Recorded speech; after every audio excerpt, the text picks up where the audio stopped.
everyone, Steve Angel with Traditional Outdoors, and today I've got a special surprise for all of you. So this is another video in our scouting and deer hunting series, and I'm really excited about this one because I have in this box a tool that will guaranteed make you a better deer hunter. What is in this box has the ability to help you predict deer movement and deer behavior. It's able to help you predict the weather. It can actually help you in identifying areas where you had missed opportunities from a year before and how to capitalize on those the following season. It's just amazing. And I know when I started this series, one of the first things that I said was we were not going to be talking about success in a bag, bottle, or box. And yet here I am with a box. But this tool right here, in the last 8 to 10 years since I really started using this, I've kind of kept it a secret, and now I want to share it with you because it's really been very beneficial to me and made me successful in the woods. So without dragging this out any longer, here is the tool that has made me so successful, and I know it can for you too. So are you ready? Here it is. A journal, a notebook. And I know I'm poking a little bit of fun, trying to have a little bit of fun with this, but this right here is probably the single most important thing that I started doing about 8 to 10 years ago that has really helped me be more successful. And you know what? You can pick these things up like this for less than $1. And if you don't like the red, then you know what? You can always find them in camouflage. So that, you know, that's like version 2.0. If it's in camo, it's got to be better, right? Now, I will tell you, I don't always carry ones that are this big. You can get the little folded notepads like this here. You can get a pack of these of, I don't know, 5 or 6 for under $1. And I use them when I'm scouting and when I'm deer hunting. I have started using these a little bit in the past. This is a Right in the Rain book, and I'll tell you, I hunt regardless of what the weather's like. So whether it's rain, sun, wind, I'm going to be out there, and I know this can get wet, and I can still read it. I can still write in it. It's not going to fade or run away or run on the page.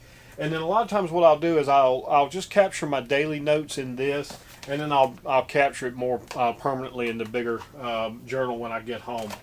I also keep a few of these. Now this is, and they're not all the same. I just look for some of these really nice journals. Usually try to catch them on sale at like Barnes & Noble or Walmart or something like this. And these are special. These are more hunting experience journals. So I may capture some things about the weather and so forth, but really this is more about keeping memories for myself. So I do like a really nice journal for that. But what I'm capturing in these things, outside of the personal memoirs or the things that I want to remember, I'm capturing things like the weather conditions, and it's not just if I'm successful. That's the big key here. It's every day I'm taking notes about what I witnessed in the woods.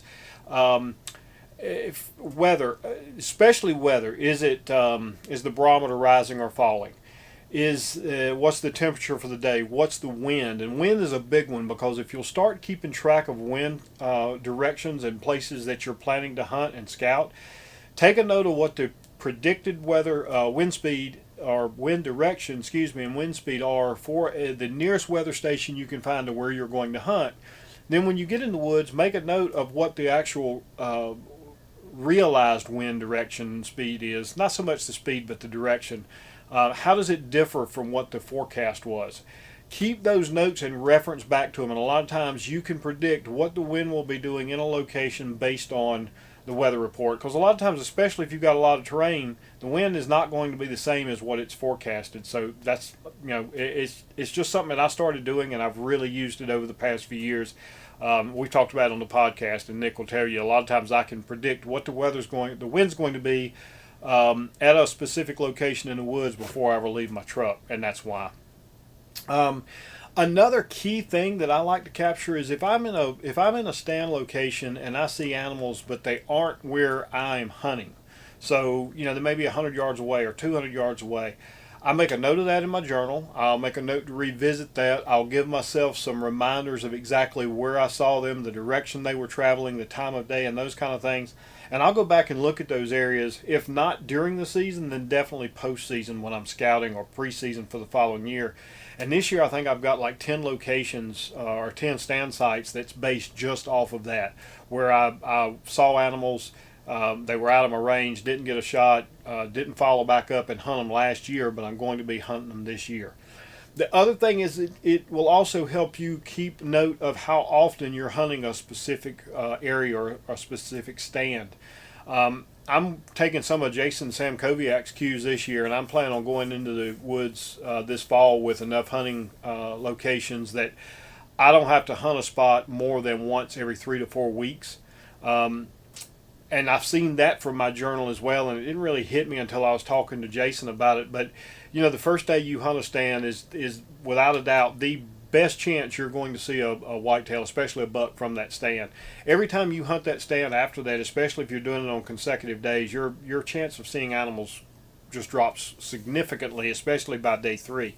So what I'm planning on doing is, whether I hunt a stand a half a day or a full day, after I hunt it, I'm gonna, I have the date in my journal, and I won't go back to that stand in at least 3 weeks, in most cases 4 weeks, before I go back.